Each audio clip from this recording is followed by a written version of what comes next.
my man. You're not my man. You're a genius. And we are live. What's going on, people? Welcome again to another iteration of the Who's Man series. We've been on fire this year. Shout out to Reckless for keeping on point with these back-to-back interviews. We had a couple weeks off, but not many. It's been a busy year. I'm your host, John D. Contradiction. I'm here with RecklessDWR. And MC, please introduce yourself. What's going on, y'all? Thought Provokah out of the 845 NYC EMS. What up? What up?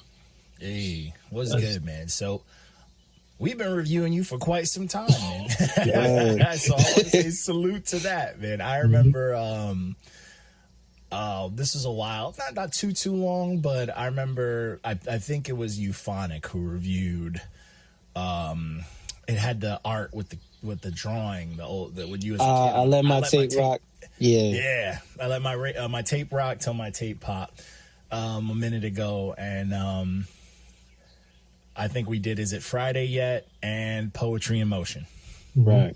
There we go. See, I got it. I remember some things. We out here. Yeah, we out here. But yeah, salute to that, man. So, and I know we have we just got a new submission, which will probably, I'm gonna see if I can get that review out before this comes out, even though everybody can enjoy this live. But right.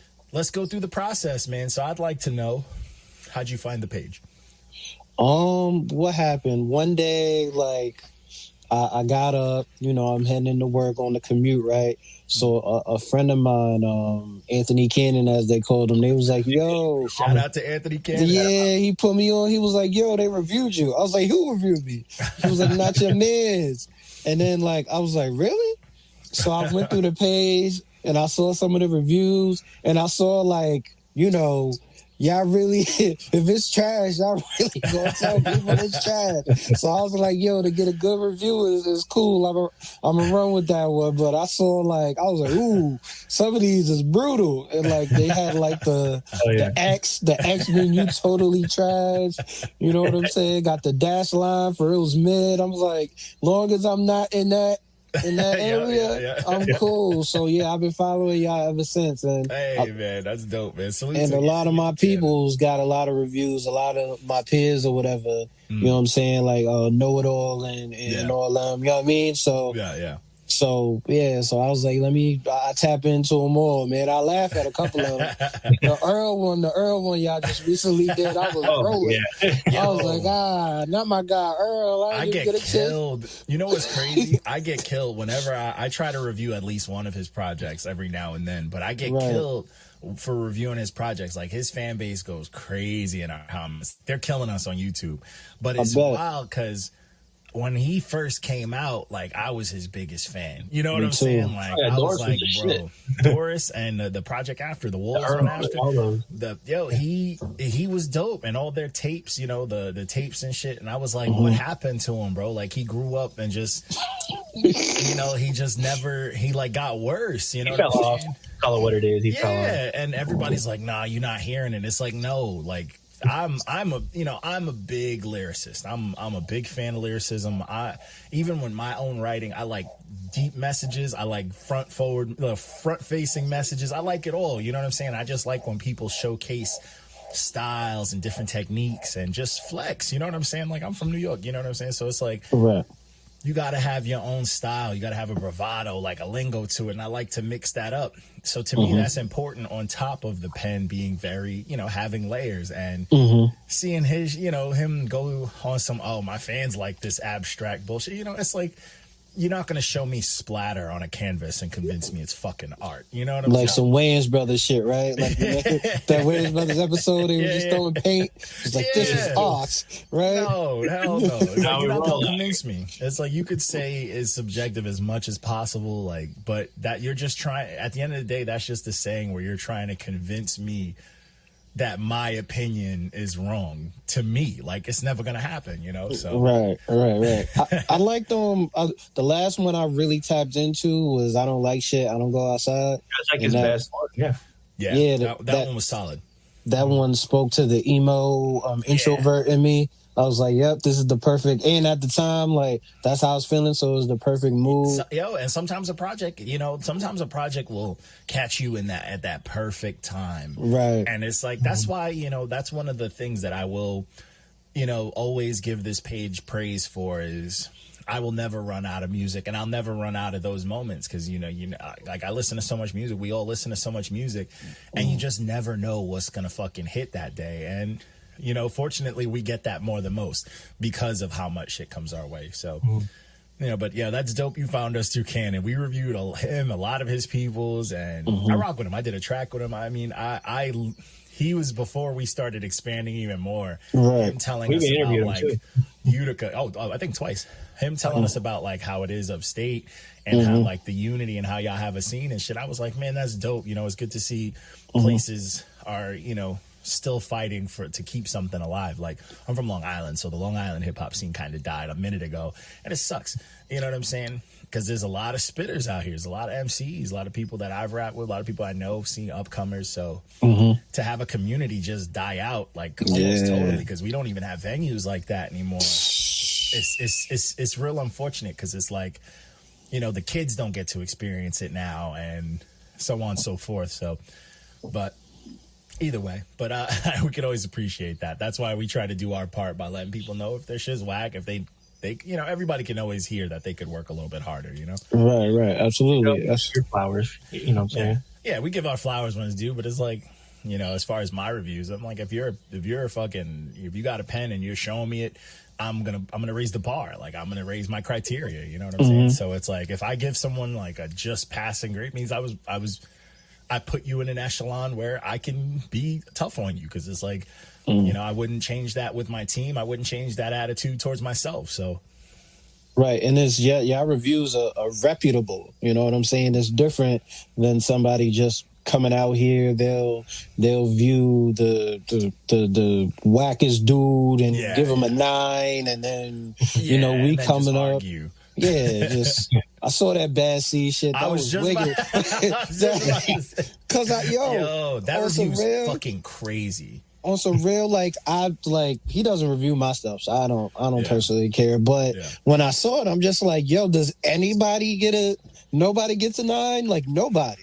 Just that drum and bass shit. And it's you clearly have a preference, so there's there's no like the format on there. There's no even explaining it. Like, even sometimes if I review something, I'll be like, this may not be my cup of tea, but I can understand the quality that's put into. I can understand what goes into this, and I can compare it to what's considered high tier of this and what's considered low tier. So it's like there's still a threshold. There's still some sort of format.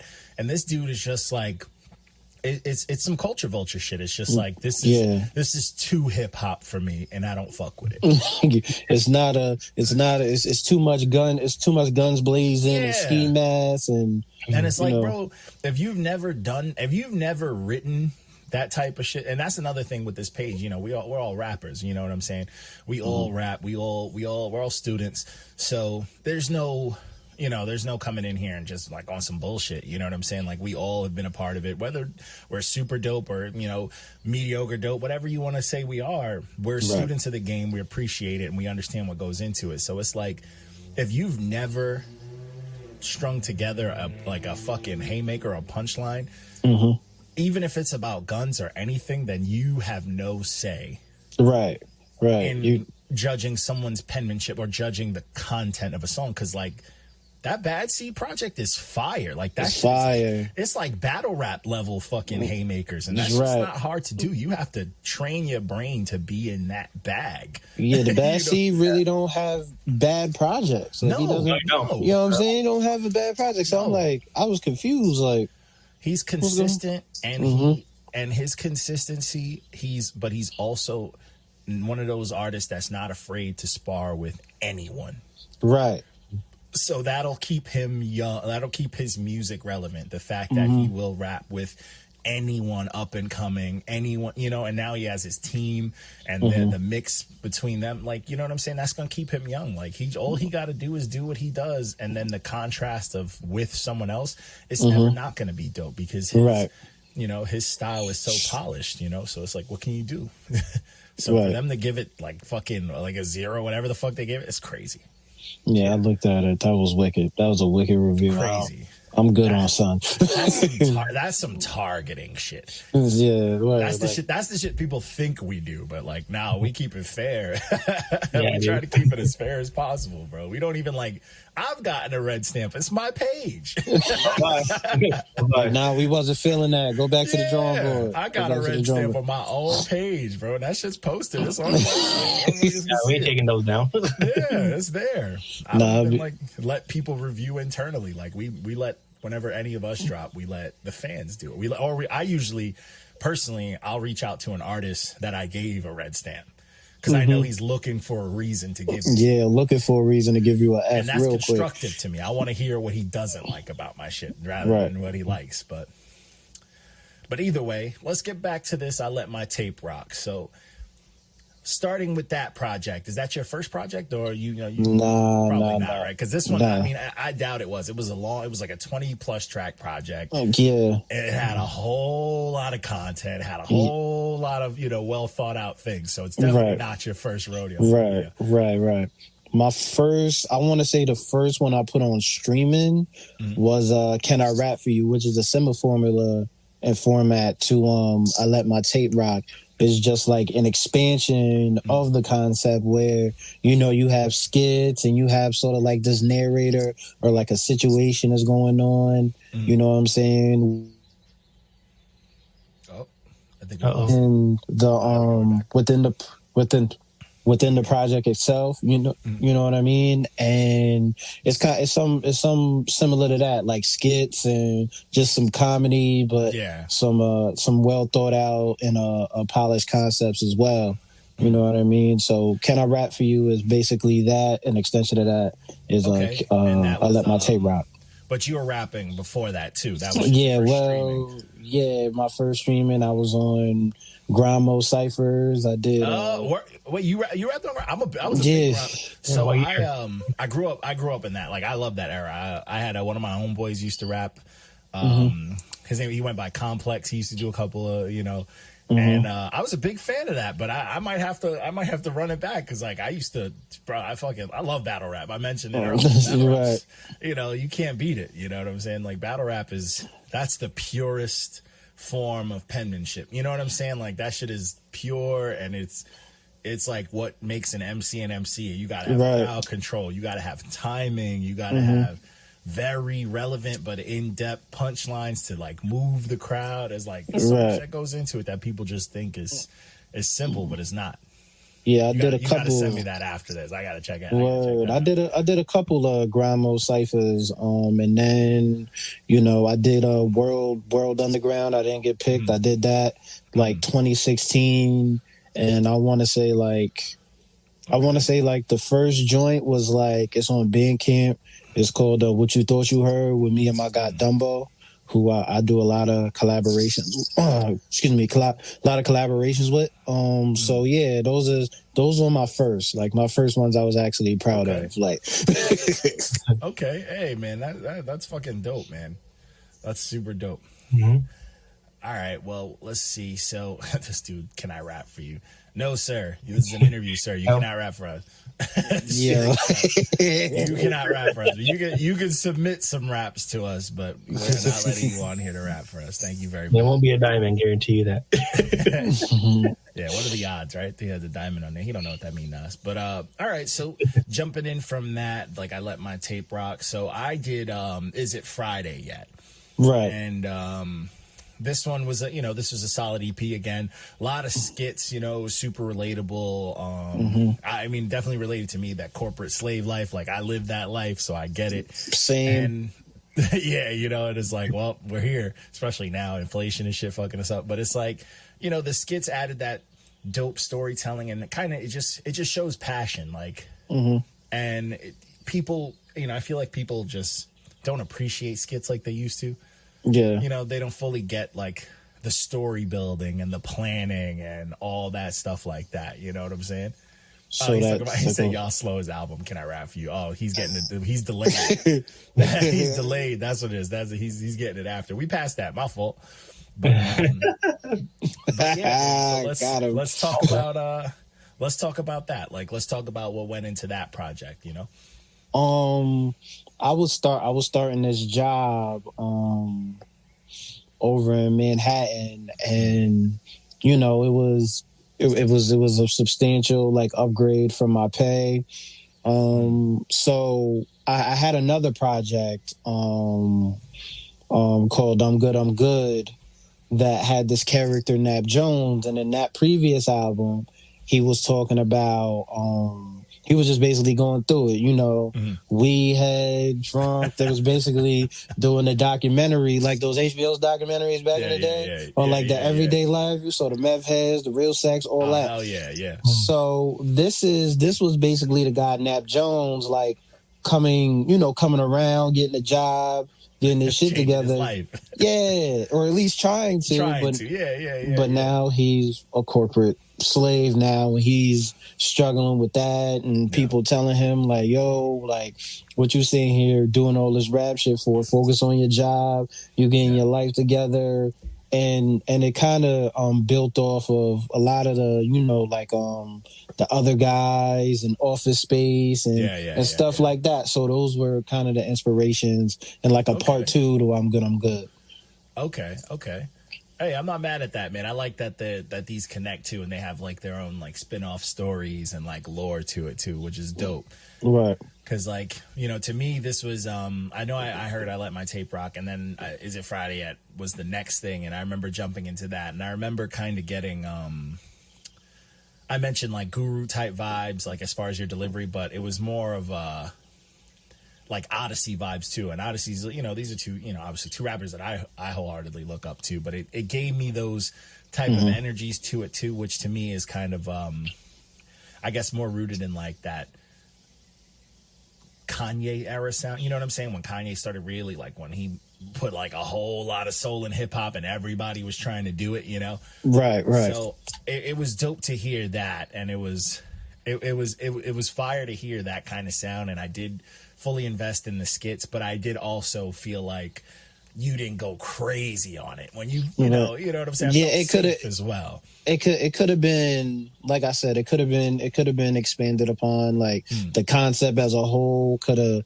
turned into a whole nother thing. Like I get what you're saying. Like that's one project where I felt like, this probably could have been 15, 16 tracks. Yeah. You know what I mean? Yeah, it felt like, it felt like like even though it was 13, it was like a lot of skits, but it was kind of like, it was like a cliffhanger, like jumping into something and you're like, oh, it's dope. Oh, there's only one season, and you're like, right. Damn. They canceled us after a season. Yeah. Like, damn. Part 2 of season 1. Like, right. Sopranos after the first season, it's like, all right, so now what we doing? Like that's kind of how it felt. But it's also awesome knowing like you got to I got to timeline these because I want to know the previous that like led to this. Because like I did mention too, like I felt like this was much bigger than it was. You know, and I was like, I felt like I was missing something. And to me, like we usually don't like to compare reviews. We like to treat everything like a one-off. But I felt like I was so invested because it was a lot that I could relate to on here that I was like, there's got to be, there's got to be more to it. So right. Yeah. But solid. So and then we jump into the Poetry in Motion. So let's talk about that one. That was the last one we did. Right.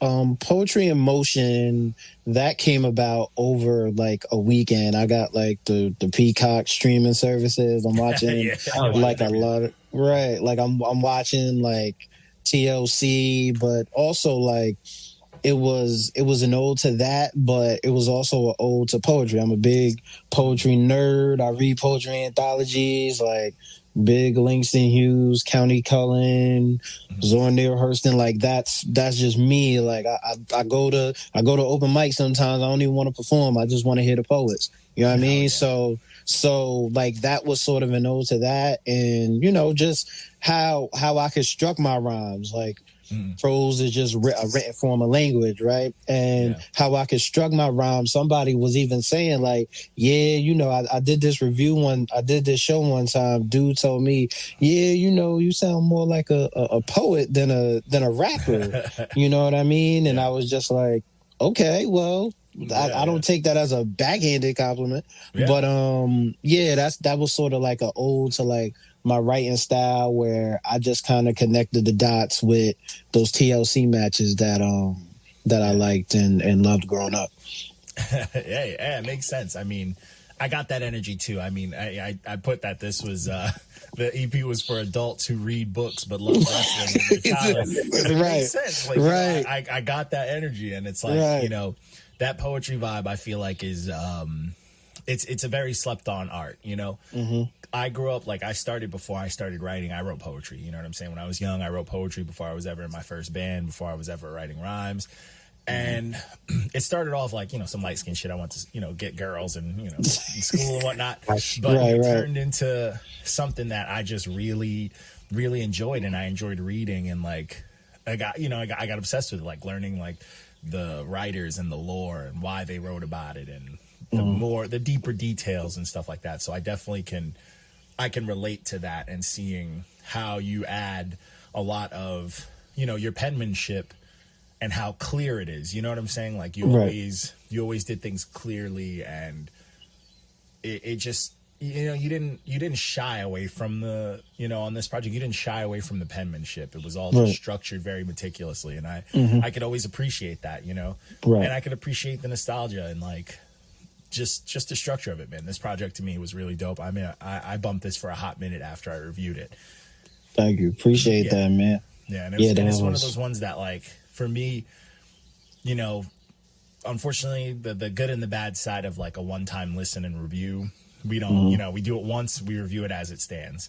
Right. This one, you know, by the time I finally got my streams worth, I was like, all right, I could have bumped it up a point or two, you know? I could have bumped it up a point. Projects, you hear it back and you're like, oh, that should have been this, it should have been that. I can admit that, but that's the point, you know, like that's why we do the one-time thing. But like I can admit it, like I'm not, you know what I'm saying? Like I'm not against that. I could admit it. Like this probably could have hit the 8.5 or the 9 rank for me, because I bumped this so much after. I was like, man, this brings me back. This is music that I want to hear, you know, just personally, this is the type of shit that I rock with. So not mad at it.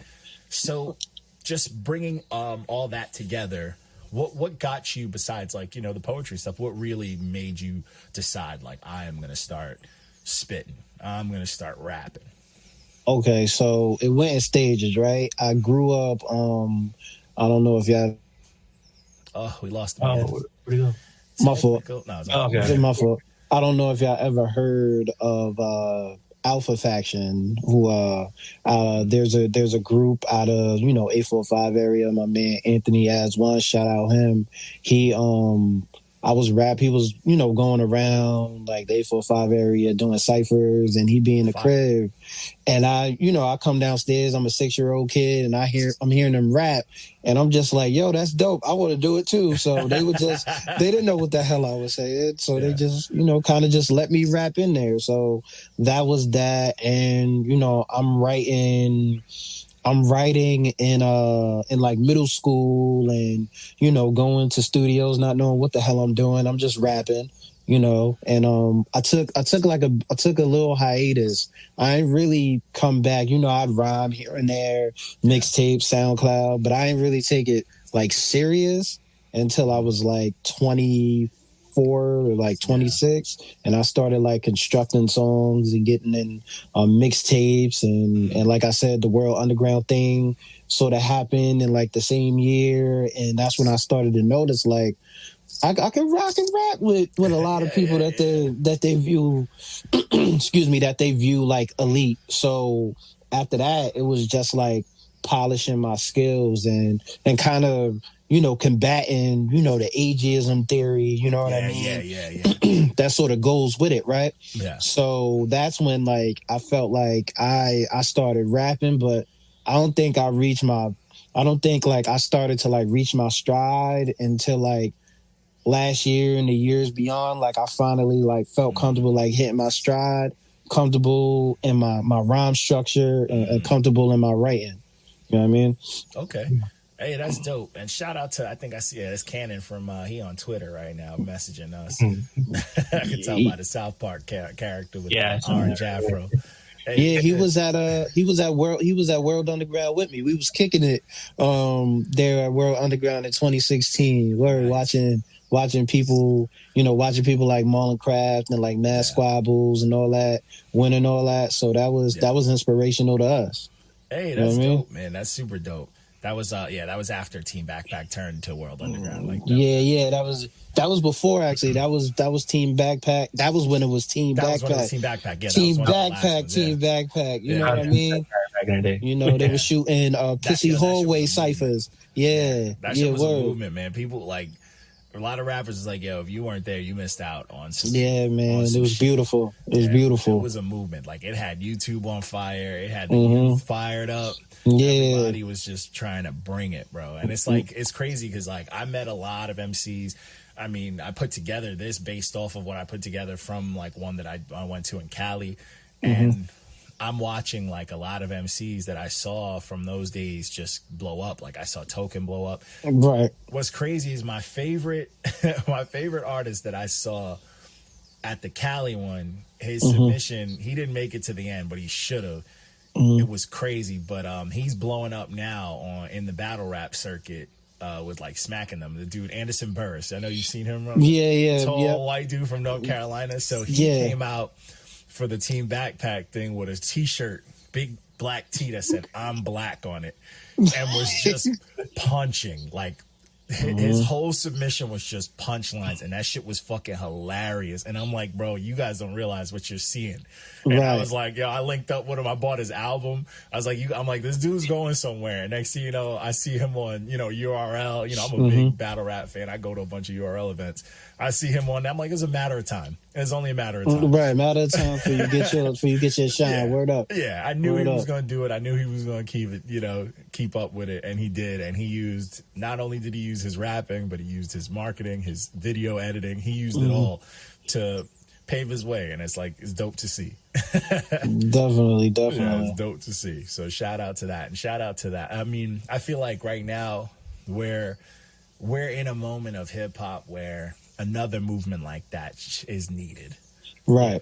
Because I feel like the kids their inspiration's a bit lost right now. I feel like younger cats are just, drill's a little too fucking evil.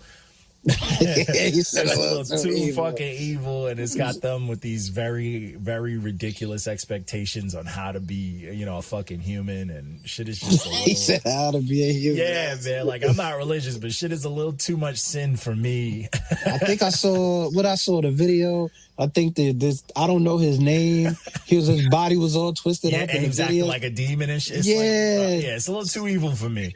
And now, son, got 100 years, 100 charges or whatever. It's ridiculous. Insane. I was like, follow. It's too much. It's too much. Like we need homeboy who was on that fucking freestyle talking about eat a salad. We need more of that dude. The eat a salad guy.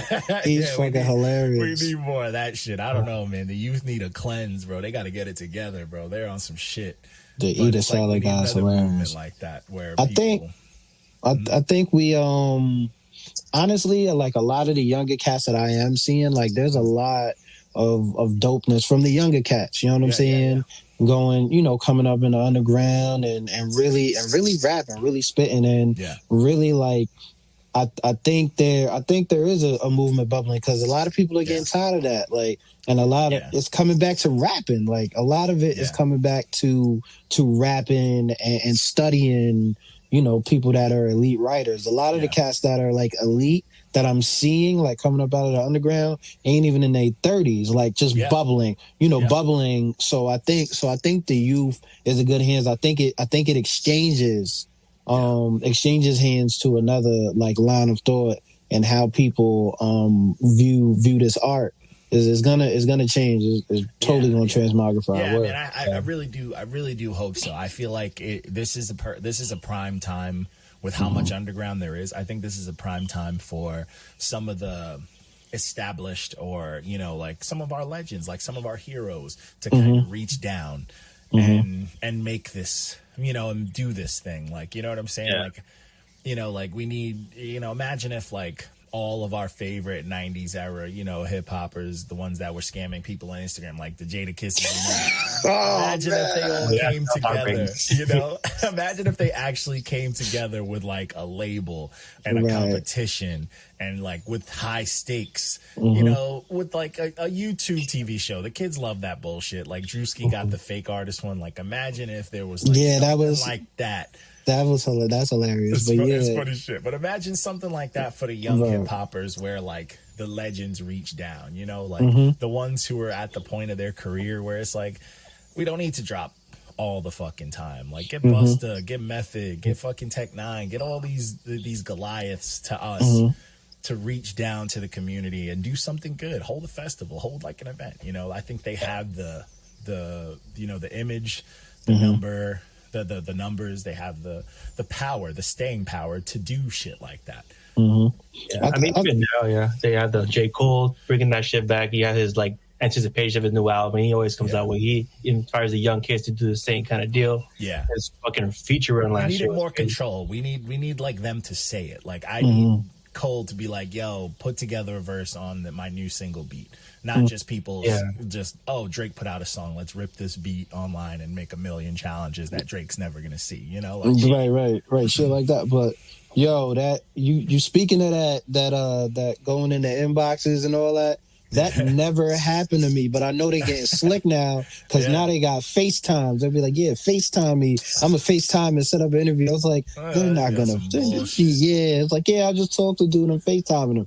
It's like, nah, no, you're not. That's that's a hologram. Bro. There's that, and then there's like, oh, I work for this magazine. It's like, bro, magazines barely exist anymore. Get the fuck out of my, you know what I'm saying? Like, get out of here, bro. With the fake email and the fake header and the fake taglines and all that, like the fake signature, like call me. Don't sleep. Scammers and hustlers. $20 a promotion on the page, and it's like, what the fuck? Yeah, it's like, bro, you don't even have. You got less followers than me. Like, what can you do for me? You said 20. They be hitting you with like 100 a slot. Yeah. I got one recently that was like $20 on promotion on the page, and they only had like nobody's on the page. Had like 100 followers. Like, what are you doing here? No, I'm not. And he kept insisting, no, I can promote you. Like, I'm not doing that. I'm good. Like, all right, scammy McScammer, get out of here. Beat it. Actually, for the young cats, if y'all ever see some bullshit come your way like that, just tell them that you'll send it to them as a business transaction on PayPal. I promise you the scam. I promise you they'll crumble.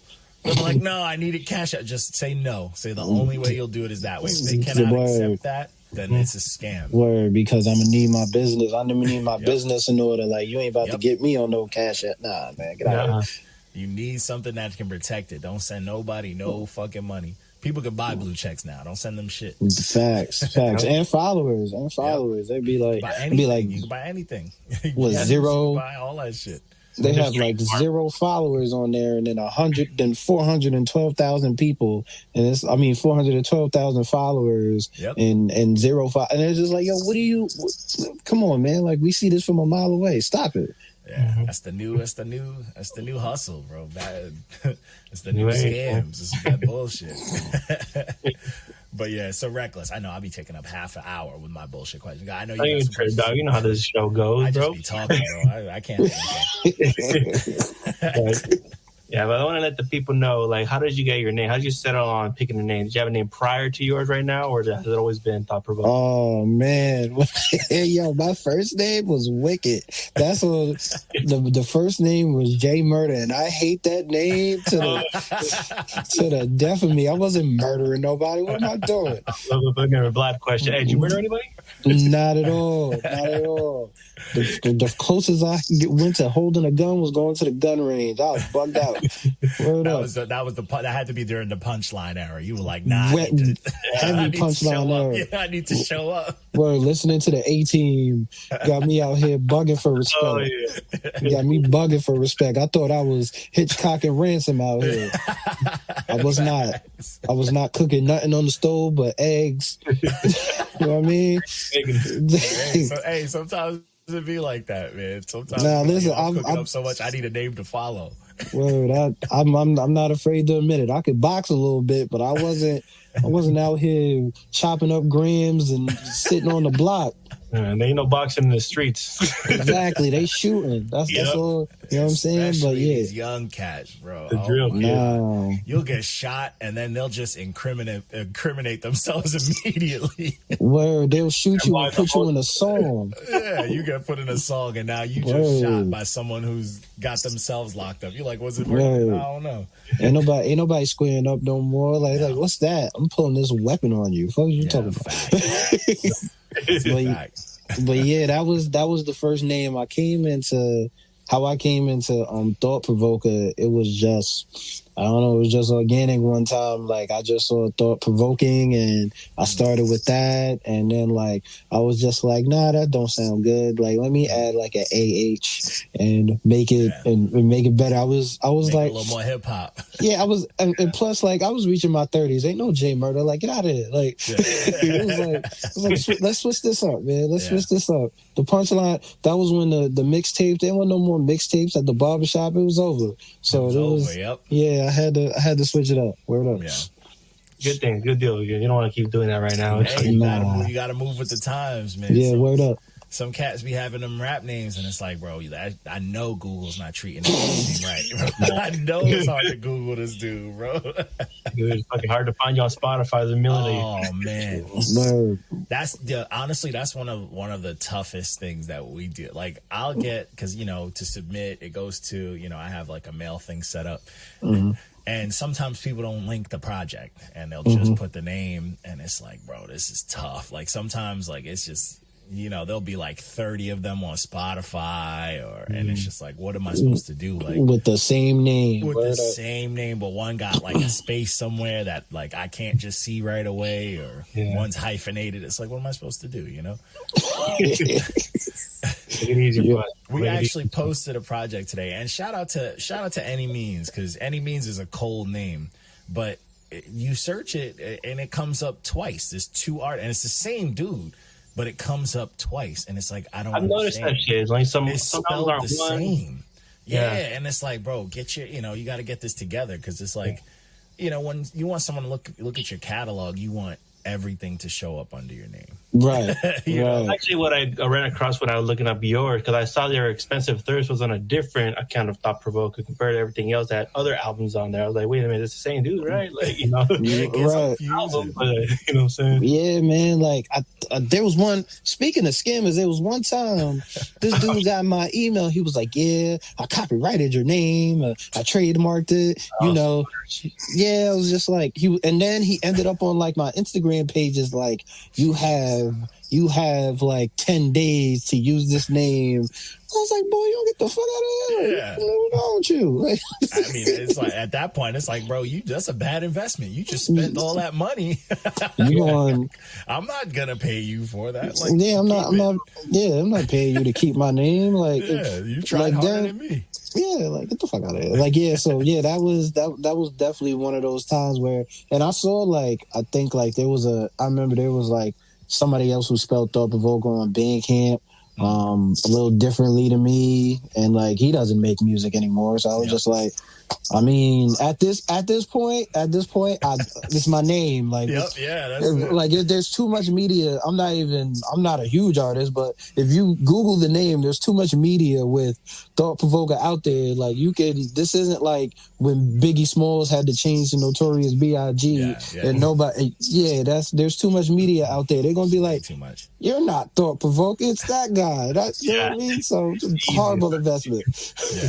But you got to keep working too. It's all you can like really like keep that name to you. Absolutely, absolutely. And honestly, if anybody had my name, I'm DMing them like we're battling for this. That's insane. Put out a track. You got 24 hours. You're 16 versus my 16. Yeah. If I cook you, I keep my shit. Yeah, that's it. You got to change your whole shit. Word. Word. And that's how it should be done. Yeah, I'm gonna put out like 10 albums this year to solidify that it's my name. Like, because it's the crazy New York cat that put out 10 albums back to back to back. There's nobody else that would do that with the name Thought Provokah. So that's how you establish that. You're right. Yeah, that's how you gotta beat their algorithm, and that's the war now, bro. It's not about who's the illest spitters, who's winning in Google. Right. What's your overall opinion about the whole landscape now, where it's all about streaming algorithms, like stream farms taking over people's perception of an artist? Like, how do you navigate and how do you feel about the whole thing overall? Actually, like, I use it, but it's not like I'm more of a grassroots guy. I like physical merch. Like, don't get me wrong, like I use like, Spotify streaming. I got a DistroKid, all that. You know what I mean? Register with the BMIs and the ASCAPs, all that stuff, right? Get all that business in order.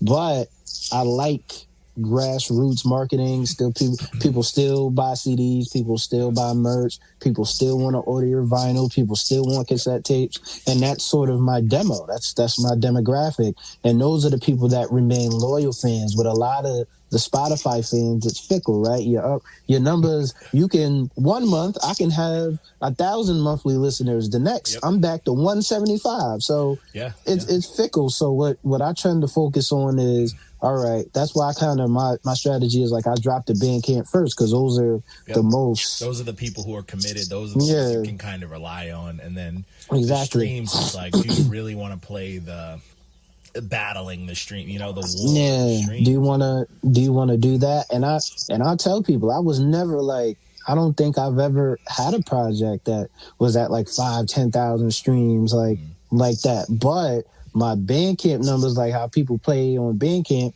is 10,000 here, 5,000 here, and 8,000 here. You're already quadruple. You get like one purchase is like 10 times the amount fucking streams you should get. So it's like I learned that from like when people started buying my projects for digital, and then I was just like, oh, all right, I kind of figured out my lane early and how I was gonna structure what I'm doing. Am I going to be the one that's going to play the streams, or am I going to be the one that's kind of like, in between and use both to my advantage? So it's been more so like grassroots and being outside and marketing myself. No. That's, I feel like that's really the way to do it. That's, you'll see like a lot of my favorite, just real rappers, they kind of do that, and they keep their fan base. They control. They have more control. They understand their fan base, but they also keep, they keep it exciting. It's like if you just rely on the streaming game and the online game, it's almost like you don't have a real fan base, or you don't even have like a persona. You know what I'm saying? And it's like, which is very unfortunate. You got to be able to be a figure, a character, or whatever. You have to be able to be wanting to have merch from you. Oh, this guy's funny. This guy's this. This guy, like, I want to buy a vinyl. I want to buy a shirt. And it feels more. It's crazy. It feels more real. Like I watched a barbershop talk with Method Man, and he mentioned how he's just like, I don't know how like where are artists getting all their money from. And he's like, dudes are doing this, dudes are on this, they're renting, doing all this. And he's like, where are you getting it from? And he's like, I've had all my money in order as far as this, that. And like Method Man's been on shows, he's in Wu-Tang. It's Method Man. You know what I'm saying? So if he is like, I got to keep a grasp on my money and like where things are going. And it's like, it's not coming from streaming and all that stuff. It just makes you wonder, like, what game are like a lot of the younger cats or the upcomers playing, and like, is it even worth it? I mean, it's sort of, you looking at the contracts and everything else. You heard the Joe Budden podcast where he basically declared hip hop died, the music industry died, all that, right? Just straight apocalyptic pessimism, right? Like just all that out the window, right?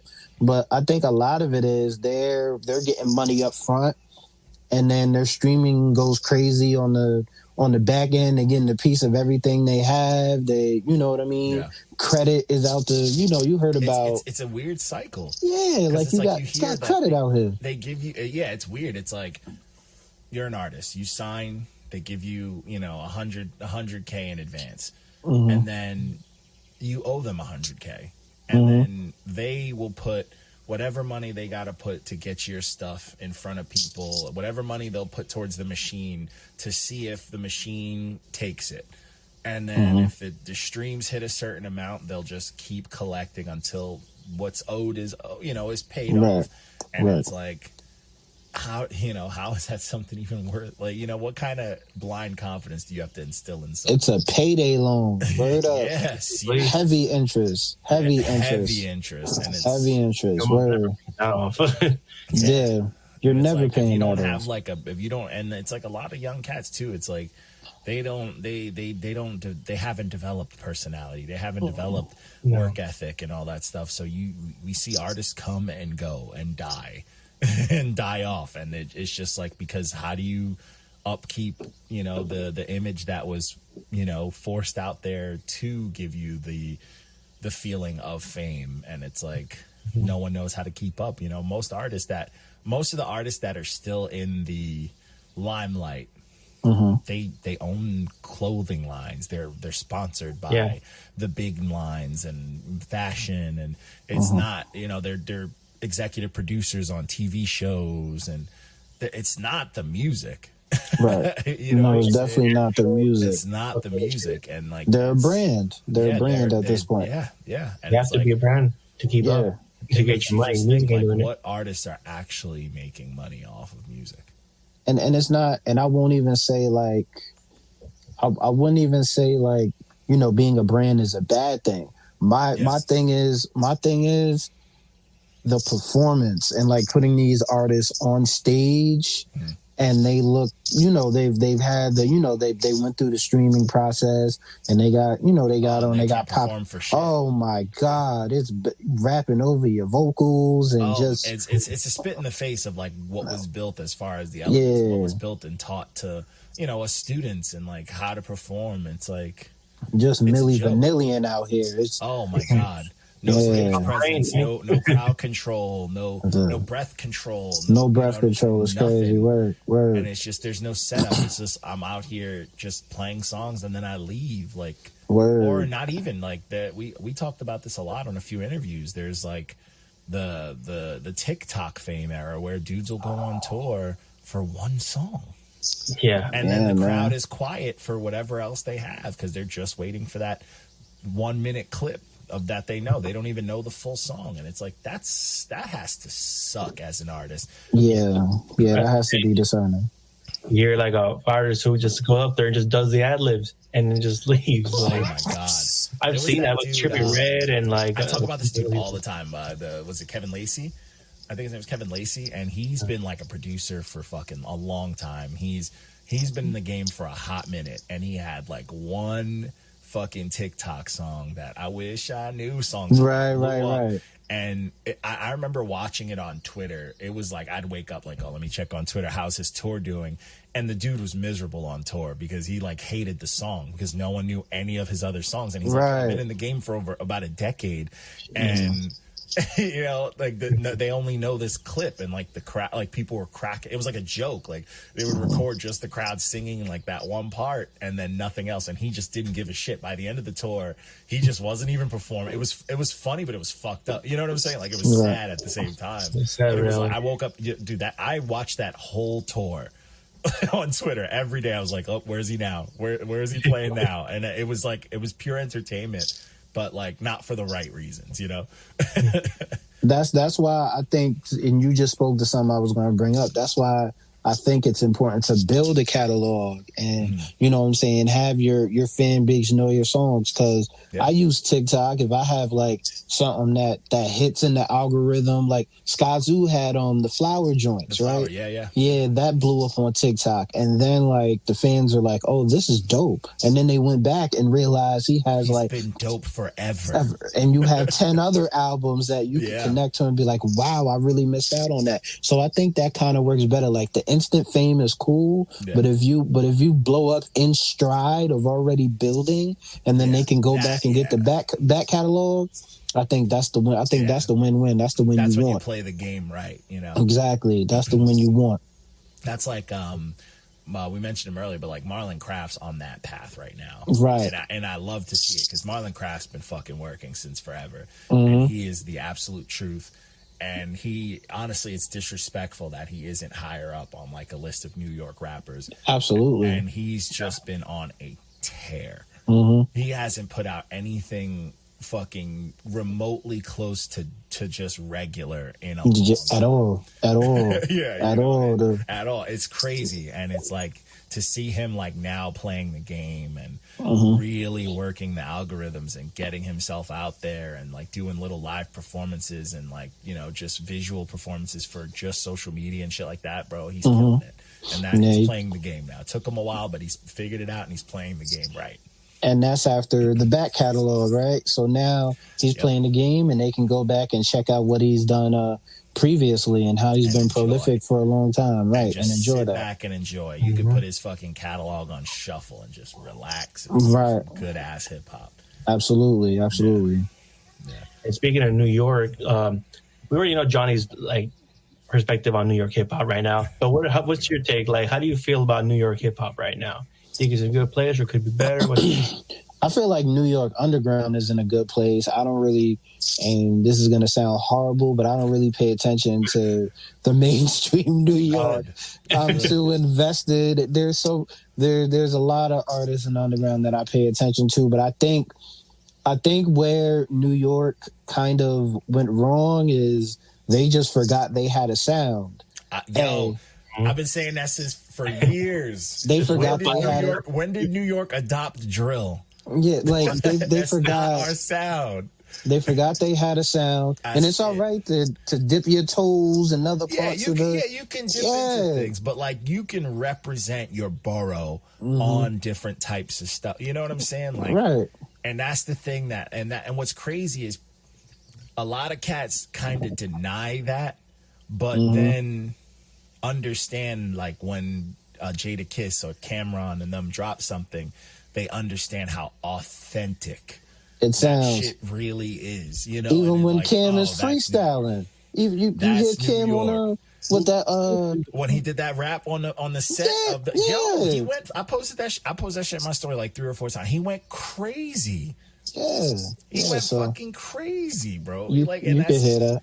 Whenever fucking Fabulous drops, the streets go crazy. Like, come on, like, you know what I'm saying? Like, you have I don't know, man. Me and Fab got to talk about something new, bro. He needs some new content. I love him. I love Fab to death. I will always listen to a summertime. Right, I'll always listen. I just need some new content, bro. Yeah. Like how many times can you rap about clothes and like? I love Fab. Fab's my guy, man. Yeah. But I just need new content. I know he grown. He got kids. He could just delve deeper into subject matter. I think he needs to do another a joint project like when he did with God, was it with Styles? With Kiss, oh my God! Oh yeah, the Freddie. Yeah, he needs to do more to keep him like humble. Word, I need that guy. Give that me guy Fabulous and fucking Lloyd Banks. We've been wanting that since the mixtape era. Since the mixtape era. Smoke DZA, all that shit. Oh, you give him a Smoke DZA, yeah. Smoke DZA would be like the legends. Smoke DZA would be fire. Yes, sir. Let them spawn, shout out Smoke DZA. Smoke DZA is ill. Shout out Smoke DZA. Underappreciated, in my opinion. I'm very underappreciated. Very underappreciated. Harlem, right? Harlem cat. Shout out to, but that's New York has the boroughs have a sound, bro. Like exactly. Yeah, each one's unique. Yeah, and that's the shit that it's like we need to get back to. Like Harlem rappers need to sound like they're from Harlem. Brooklyn rappers need to sound like they're from Brooklyn. Queens, all that shit. Like, in my opinion, Queens got the best rappers, man. I said Queens. It's always like Queens and Brooklyn for me. Yeah. I love Harlem. I spent a lot of time in Harlem. Spent 10 years of my life in Harlem. I love Big L. Love all the children of the Corn Cats, but man, they got Nas, man. And I always believe that too. Like I always say, Queens got the best, but no one delivers like Harlem. Like Harlem got the lingo, they got the cadence. Right. Like the slick talk is unmatched. Yeah. You ain't gonna beat Harlem in that slick talk. In that slick talk like code lingo shit. You never gonna like Harlem will say some shit, then everybody adapts to it. They had everybody wearing pink. I had the pink and white Barclays with the pink and black laces. Like everything was pink. That's fucking true. Looking like a flamingo out here. Word. Cameron did that shit. He did the fucking fur. Like, come on. The furs, like. Yeah. Even some lingos that are from Harlem, like pause. People say pause all the time. That's all the time, bro. They're still doing it. Like, people from Harlem, bro. Like, but that's just how Harlem is. You know what I'm saying? That's just how it is. It's a true fact. Tell me your top 5 favorite rappers. This is my favorite part of the whole thing. You know what I'm saying? Top 5 New York rappers people should check out. Oh, top 5 New York rappers? Mm-hmm. Yeah. Oh, okay. All time? Oh, let's do all time. We could do all time and currently. And currently, yeah. Let's do that. Okay. All time. Oh, all right. J1. Price 2. Big 3. Coogee Rap 4. Nas 5. Okay. Cool G Rap still out here. Still out here. Okay, top 5 New York. Top 5 New York rappers now. Okay. Skyzoo. 1. Yeah. Skyzoo 1. Currently. Smoke Dizza 2. Gotta think about this one. All right. Marlon Craft 3. The truth. Marlon Craft 3. 30. Need my 2. Pheromone still out here, so I'm gonna say Pheromone's 4. Go legend. Pheromone's 4. And I'm gonna need 5. I like Bishop Nehru. I do like Bishop Hell Nehru. Yeah. I do like Bishop Nehru. Yes. Hell yeah. I'm not mad at that at all.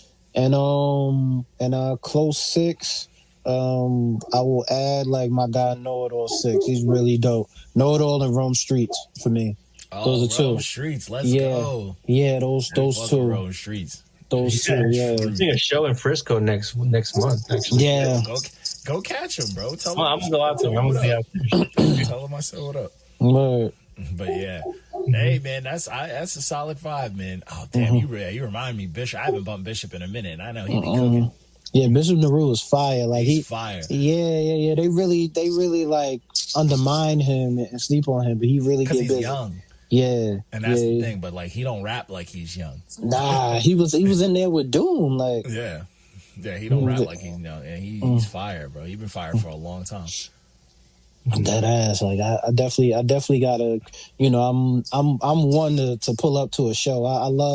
I think that's a lost art too. You know what I'm saying? Being a fan, like it's too many people who too stuck in their ego and they scared to be fans. I bought your vinyl. Yo, sign that for me. Yo, you take a flick. I've been doing that all the time with my fellow artists and shit. Someone's dope, bro. Give them their flowers, bro. Yeah, get rid of fire. They're fire. Get rid of that ego. I did that. I saw Skyzoo at Elzai show. Elzai was still out here, bro. Elzai was mad cool, yo. Like, you know what I'm saying? Like Sky was cool. I saw Rim and who else was there? I forget dude's name, but he rocked with Sean Price for a long while. It was a lot of New York in the house, and we all just built. We were familiar with each other, and it was definitely a good scene. That's what I'm saying. Like, I'm a fan. If I mess with you, I'm buying the merch. I'm buying you know what I'm saying? I got mad merch from other rappers and all that. So take it back to being a fan. Be a fan, man. If you love this shit, be a bitch. Being a fan. If you rock with it, you rock with it, bro. Ain't nothing wrong with that. Word. Yeah, I be doing the same shit, buying merch from rappers all the time. This one OGZ right here. Look, that ass. Sign that shit too.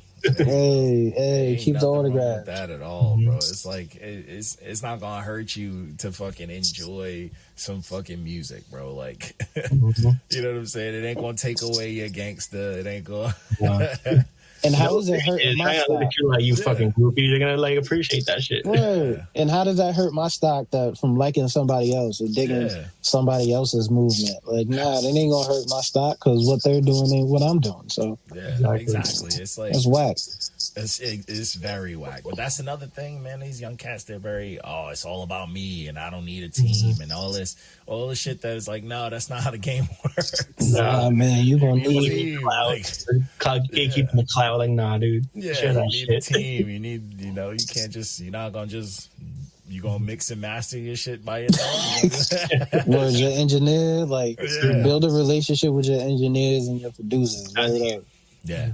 That's a real thing, bro. Don't go on Fiverr. Don't pay nobody that don't seem interested, bro. Not Fiverr. Yo, Not Fiverr with the mix and master. Oh, Have you sounding like you rapping out of those paper towel holders? Word up. Those use the AI mixers. I was just about to say Lander and all Lander, that. yeah, I can. I've gotten to the point where I can tell something was mixed on Lander, bro. And I'm like, hell no, this shit's losing points immediately, bro. Boom! Man, my ear is trained for that shit. Yeah, it's like, don't be lazy, man. Put some love in your craft and try. You know what I'm saying? Go to work, spend some money, man. Spend a little money. That's spend a little money. You know what I'm saying? Work hard for the craft, man. I still catch myself like with my MPC. I'm always like, let me just buy a plug-in this month. Let me just buy a new plug-in, you know? Let me buy a drum kit. Sometimes I'll see a producer put out a drum kit. I'm like, this is dope. Let me buy this. Let me buy something new. You know, I'm always stuck getting some new shit, man. Just why not? That's what this game is. It's learning. It's infinite, bro. It's right. I gotta learn how to use that MPC. Word up. Hey, if you make the move, the X is a cheat code. Word. Yeah, I've heard about the X. I'm telling you, it's a cheat code. It's one of the best investments I have ever put towards, man. I love this thing. It's fucking super easy to learn, and you'll be cooking up shit in no time, bro. You go and get a little YouTube University for word. You good to go. But I think that's all we got, Rec, that you got. Yeah, the last question I got before we end off, very simple one. Just let people know, like, you know, we dropped so many jewels already, but what's one piece of advice you can give rappers coming up in the game? Run your own race. Stop facts. Stop looking at what that man doing and this woman doing and looking to mimic and imitate and you know what I mean? You could take advice, you could be inspired, but what is it that you do and you do well?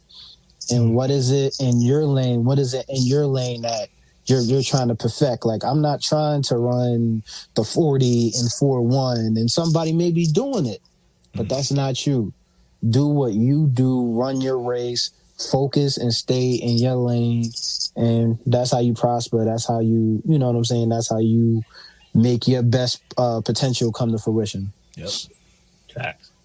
Okay, sir. Not mad at that at all, man. Challenge yourselves, but also run your race. Ain't nothing wrong with that.